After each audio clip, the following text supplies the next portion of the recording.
The grass cutting season is here, and welcome to the channel. I'll be discussing the dual circuit charging system in a three-part series for a riding mower. Our discussion will begin with test equipment to check the battery.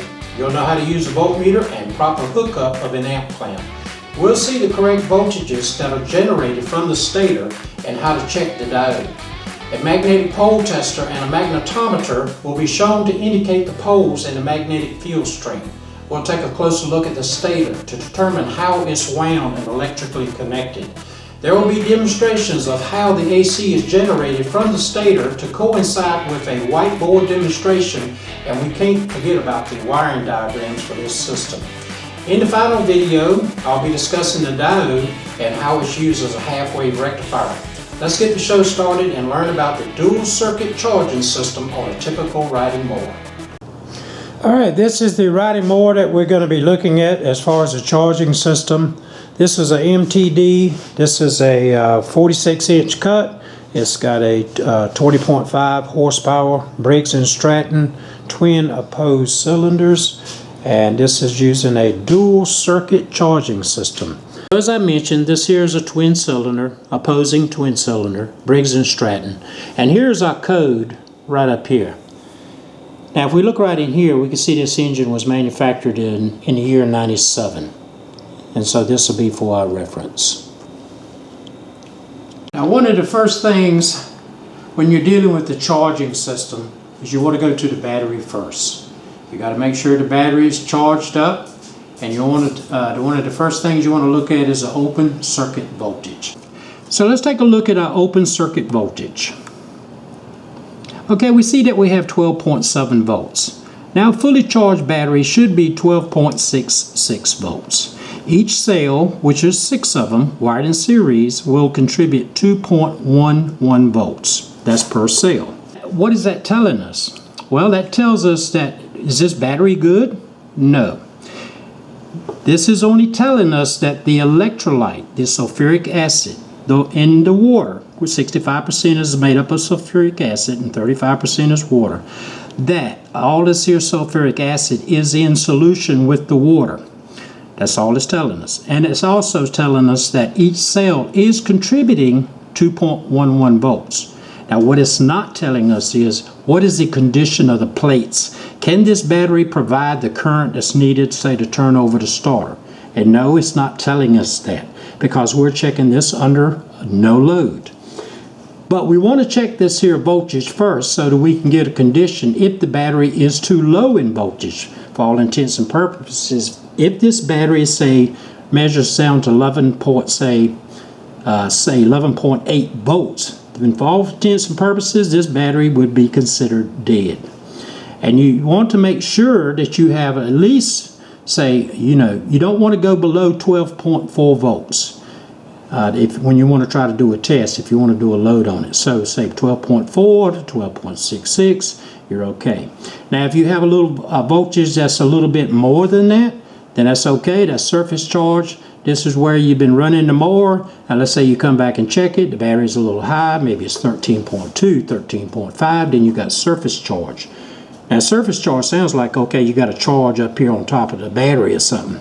But what it's saying is that surface charge is that during the charging process, and say you had it on the battery charger or you were running the mower, then that means that this here sulfuric acid is very close to the plates and it hasn't had time to disperse into the, to the water.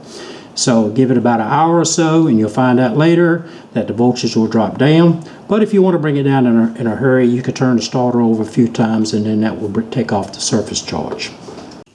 Now there's another reason why you want to check the open circuit voltage.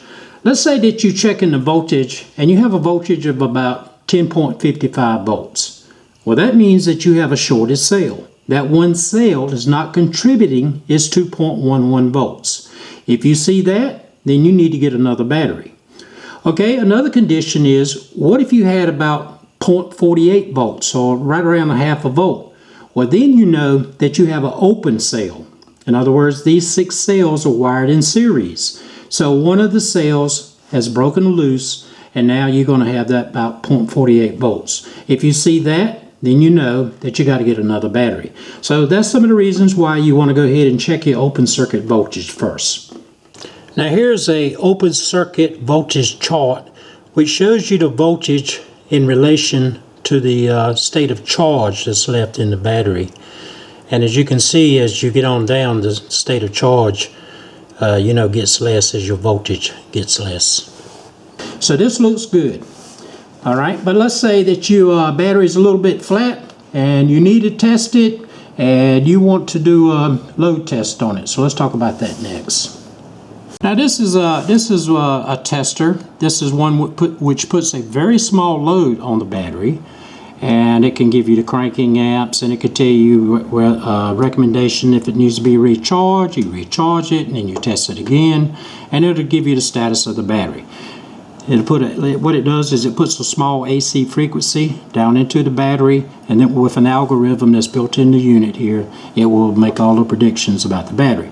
The only thing about this is putting a very small load on the battery, which is nothing to like what this battery has to deliver to turn over a starter. So I've seen cases where it'll take a good battery and say it's bad, and a bad battery, it'll say it's good. So you can take this like with a grain of salt. So you can use it to complement what I think is the best way to check a battery, and that's using a carbon power tester. Now, as I mentioned, I think the best way to check a battery is one that was under load. Now this is an example of a carbon power tester. It can sell 1000 amp. And typically what you do with these type of testers are that you look at your cold cranking amps on the battery. Then you will deliver 1/2 of the amps. Say for example, if you had a 600 amp cold cranking amps, then you would crank this here knob up to clockwise until you got 300 amps. And of course here's your cables, and you hook these up of course first, red to positive on the battery, and then the black cable here onto the negative. And then what you would do is it will put this here under a test for about 15 seconds. And while this here is going on, this test, you want to make sure that it's in this here green area right here. Then it says the battery is good. Now, of course, with any battery, as the temperature changes, then the voltage that it's going to put out is going to change. Say, for example, as the battery gets colder, then it's going to be putting out less volts. And that's what this here stepped area is for those temperatures. Now that might be a little bit hard to read, but on the side of this here unit, there is a battery load test. It is a temperature compensation chart, so you can see that we have the temperature, and then we have over here the the voltage here. So you can look at this here beforehand to know what the voltage should be at the temperature. What I like about this unit is it's got cooling fans on it. So it has 2 of them. One is over here, and then you have another one that's over on the other side. So it'll keep this here unit cool while the battery is under test. And also after 15 seconds, a buzzer will sound and it will automatically disconnect the load. And so like I said, just monitor the voltage, you see what it is, and then you can tell if the battery is good or not. And before you use a carbon power tester, it's a good idea to check the temperature of your battery. And here I'm just using a IR gun. So we can just check the temperature, and you can see we have 68 degrees. Speaking of temperature, I get questions occasionally about the heat pump that I installed here for the garage that we're in right now. So here's just a little update. Right now the temperature, as you can see, is 39 degrees outside. And let's take a look at the temperature inside right now. Well, here's the indoor unit. And as you can see, I have it set for 72 degrees. And the thermostat I have over here, so on the other side of the garage, it is 71 degrees. So it's doing very well. All right, let's get back to the mower. And now let's take a look at the charging voltage under a wide open throttle.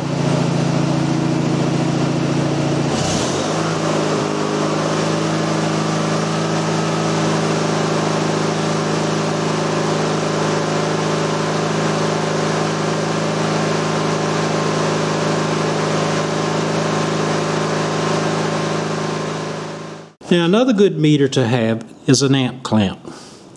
Now, while we're here, and this, you know, these videos is all about learning, and a lot of people don't know some of the things about the amp clamp. All right, let's take a look at this, and this is going to be typical of a lot of amp clamps out there. If you'll notice, you'll see this here line here. There's a line over here, and you see there's a line over here. Well, this is for letting us know that when we clamp around the wire, that if we put the wire in, say right here, then I want the wire to line up with this, and I want it to line up with this. So the wire would actually be somewhere like that, because I'm lining up these two lines, and then I'm lining this line up with the center. That will give me the most accurate measurement right there at this point. Now, another feature, and this is only going to be on DC amp clamps, you'll notice there's a positive symbol here on this side of the jaw. Now, if I flip it over, you'll notice that I have a negative symbol on this side. Now, the purpose of this here symbols is to let you know the orientation of the clamp when you place it around the wire so that you have it in the correct position for the current flow. For example, this positive, when I'm looking at it, I want this side of the jaw to be facing towards the most positive point in the circuit. If over on this side is where my most positive point is, then I'm going to put the plus side of the jaw on the wire like this. And when I do that, then I know that the polarity that's on the meter that's read will be positive. Okay? And of course, this side will be pointing to the negative side, the most negative side of the circuit. Another clamps, on some of the other clamps, for like this one here, this will also measure AC and DC. Now you can see that you have the alignment marks as we discussed earlier on the other one, but if you look, you don't see any plus symbol, and if you turn it over, you don't see any minus symbol. So some of these clamps, what you have to do, if you notice, and I'm going to open it up, and right down in here, you can see there's an arrow, and then there's a plus. So this is letting you know that they want this here amp clamp, that when you place it around the wire, this is going to be the direction it's going to be going for the most positive point in the circuit. We're going to look at this diagram. We're going to nail down this here direction, you know, as far as how to use this amp clamp. Now here I have a battery. You can see here's a positive, here's a negative. The battery is going to be the source. When we're looking at the most positive point in the circuit, always think of your source. In this case, it's going to be the battery. Now if we look over here, this is going to be a load, this is just going to be a light. Okay, so where's the most positive point? It's right here. Now, I'm going to take my amp clamp. I see there's my positive. I want this side of the jaw facing that most positive point that's right here. So I'm going to take my jaw, I'm going to flip it over, and if I'm going to get on this wire, I'm going to clamp it just like that. Okay? And see, there's my positive. There's my positive facing back to this here positive over here on the battery. So if I come over here, I'm still going to be the same way. Now you're thinking, what happens when I get over here and now it's connected up to the negative side of the battery? You do exactly the same thing. If I'm over here on this side, which is the negative point on the battery, I'm going to always face it towards the most positive point in the circuit. Where is that at? That's back up in this direction. So if I'm over here, I'm going to take my plus and I'm going to clamp it on just like that. So there's my positive. It's facing up here towards my most positive over here. Now whenever you do that, and you can see it's the same, right? There's my positive still facing that way. Now take a look at my back. You notice how it's the negative?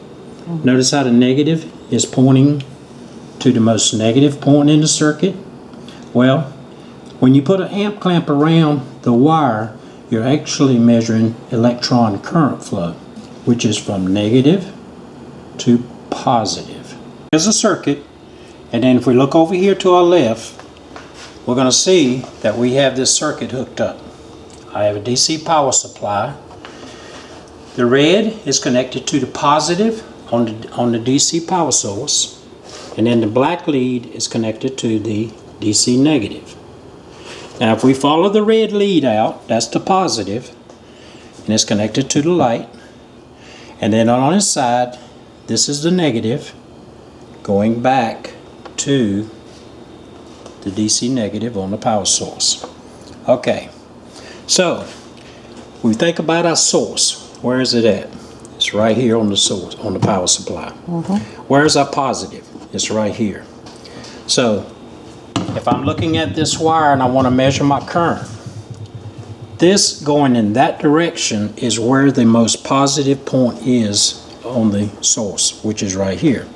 So I want to take my plus and I want to face it that way because it's going back this way, right? So if I put it on there, and you can see I got a 1/4 amp, about 0.26 amps. Okay? All right, so now notice that it's positive. Notice that the amperage is positive. If I flip it around, okay, see now you can see it's negative. So that's not what we want. We want a positive reading. Okay? Now we're coming back. We're going on the negative side. Okay? Where is my most positive point in the circuit? Is it going back this direction? No, because that's the most negative. My most positive is going back up through the light bulb, back through the red wire, back to the positive. So when I put my positive side of this here on, which is right here, I'm going to put it on like this. This is going back to the light. Again, you see I have positive 0.25 amps. Now let's take a look at another example. This is going to be the charging circuit. Now we're going to have two voltages here. We're going to have the voltage that's coming off of the alternator, and we're going to have a voltage just over here on the battery. So now the question is, how do we put the amp clamp on now? We got two different voltage sources. Okay, when the alternator is when the engine is running, the alternator is putting out an AC voltage. There's an AC voltage here. There's an AC voltage here. Now this AC voltage here is feeding the headlights, and the other side of it goes to ground, which is then connected to the DC negative on the battery. Okay. Well, we're not going to worry about that because that's not part of the charging system for the battery. What's charging for the battery is this one right here. So this is AC. So we're going to be measuring DC. So on this side of this diode, and we'll talk about the diode in a later video, but this diode is going to convert the AC to DC. So this is all DC on this side, right? So now when the engine is running, you're going to have a higher voltage on your alternator than you will on the battery. Now if the battery, let's say, is 12.66 volts, and let's say this alternator over here, and we got a voltage over here, let's say 13.5 volts. Which one of these has a higher voltage? Is it the alternator or is it the battery? That's right, the alternator has the higher voltage, so it's going to be the most positive point in the circuit. So that means that when I take my amp clamp, let's say I'm going to check the amperage on this wire, this here for the DC. So here's my positive, right? So I want this side of the jaw to face this way because this is the most positive point in the circuit. So I'm going to go around it just like that. And then when I do that, then I'm going to get a positive polarity if the battery is being charged. Now if I got a negative reading, then I know that my battery is being discharged. And that's one of the reasons why you want to make sure that you want to get your clamp around the wire oriented in the correct position so that you're reading the polarity of this here meter correctly. Now, look, we're going to use a real world example of this here diagram, and we're going to apply it to the riding mower. Alright, so here's our positive. Here's our positive coming in on the battery. There it is right here, red cable. And as you notice that this wire is going out, and it's going out to the diode, then on the other side of the diode, and it's going back up to the alternator. I mentioned that this is going to be the most positive point in the circuit coming back from the alternator. So when I'm looking at my positive terminal here on the jaw, I want this side of the jaw to face that way, going out, because that's going back out over here to the alternator. Then when I put it on, and if my battery is charging correctly, then I should get a positive polarity. Okay, we have the positive on the jaw going back towards that way towards the alternator. So we're going to put it on. You can see I got 1 amp. Notice it's positive. I know my battery is being charged. Okay, you saw that we had 1 amp up here and we're on the positive side. But now you may be thinking, and you're getting ahead of yourself, what if I want to check the current over here on the negative side? Well, where's my positive? Because if you look, there's a negative side. The battery goes down, goes to the chassis frame, and you can see it goes all the way back, going to the midpoint of the coils that's inside for the stator. Well, that's negative too. So where's my positive here? As always, where is your source? In this case, your alternator is your source, right? And the battery is the load. This is going to be a negative, right? So now we can take and we can utilize the other side of the clamp. And this is going to be our negative, right? So our negative is this side is going to point. And what is the most negative? In this case, it's going to be where the source is, right here. So this is going to be the most negative point in this circuit. So I want my negative side to face that direction. So in other words, if you're looking at the clamp, there's my negative, and I want to go on just like that, okay?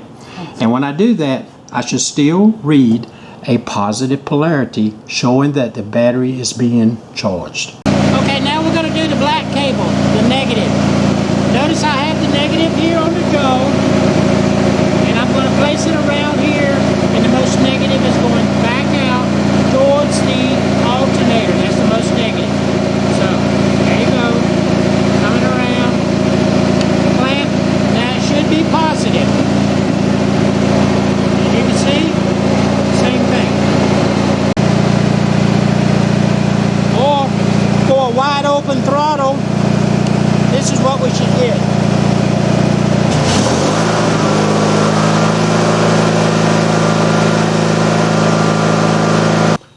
Okay, let's say you check the battery. Your voltage looks good, your open circuit voltage looks good, it's charged up, and let's say you crank it up and you didn't get the voltage that you saw that when I was at idle and then when I was at a wide open throttle, or let's say you didn't get the current that you saw.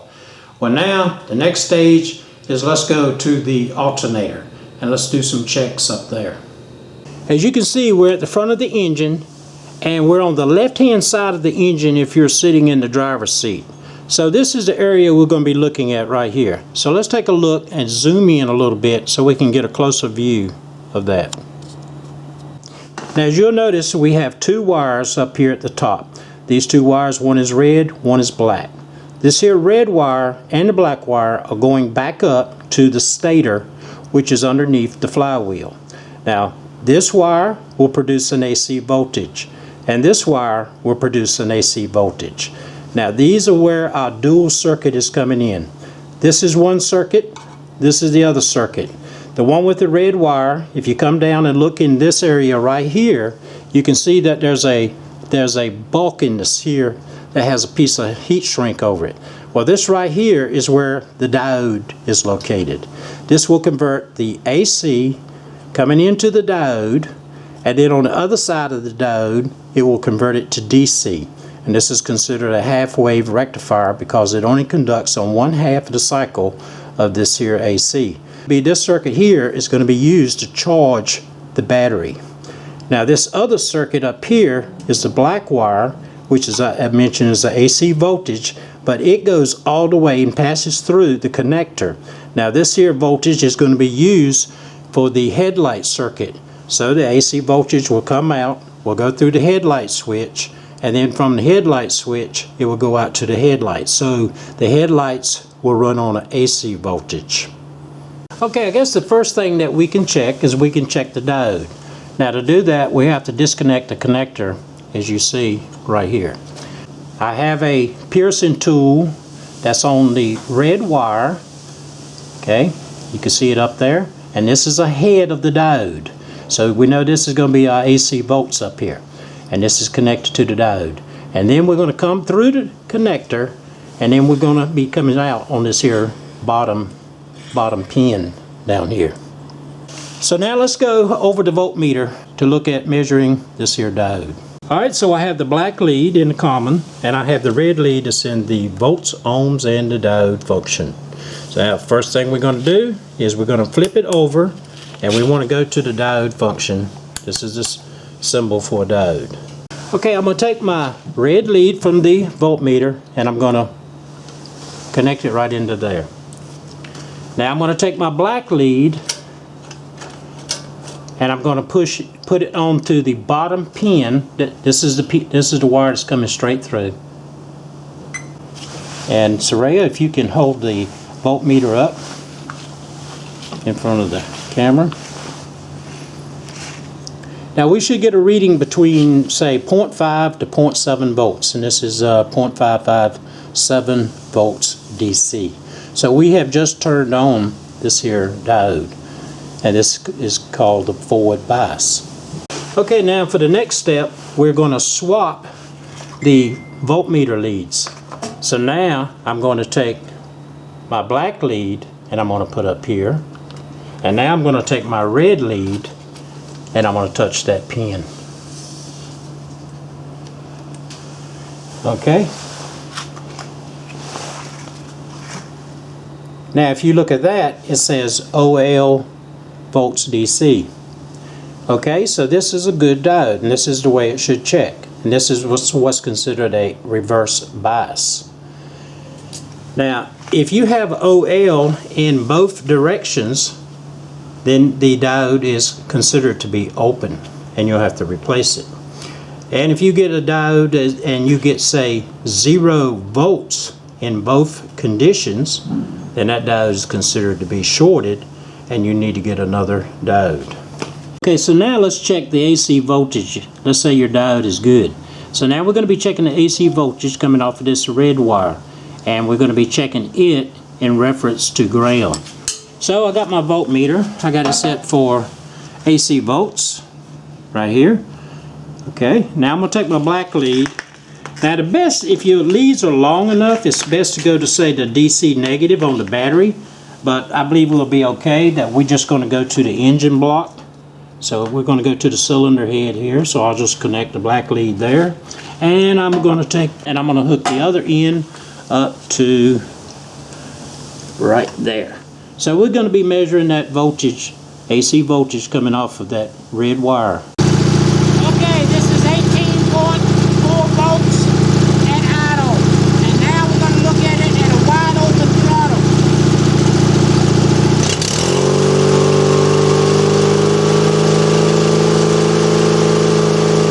Now for this here black wire, I'm going to be using this little pigtail, and I'm just going to push it right up on that wire. Now you could also, you can just put a voltmeter lead there. Just make it a little bit simpler for me. This is what I'm going to use. We're going to be taking our meter, we're going to be hooking it up, and my black lead is still hooked up to the cylinder head over here, and so now we're going to be looking at this here AC voltage off of the stator. So at an idle, we should be getting about 8 volts on that black wire from the stator, and at wide open throttle, let's see what it looks like.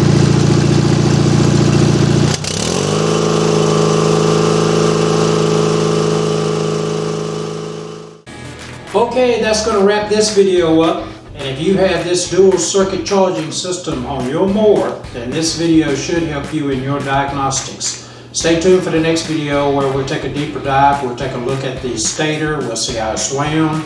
We'll see how it's electrically connected. We'll take a look at the magnets, and we'll see if we can learn a little bit more about this system. You guys take care, and we'll see you in the next one.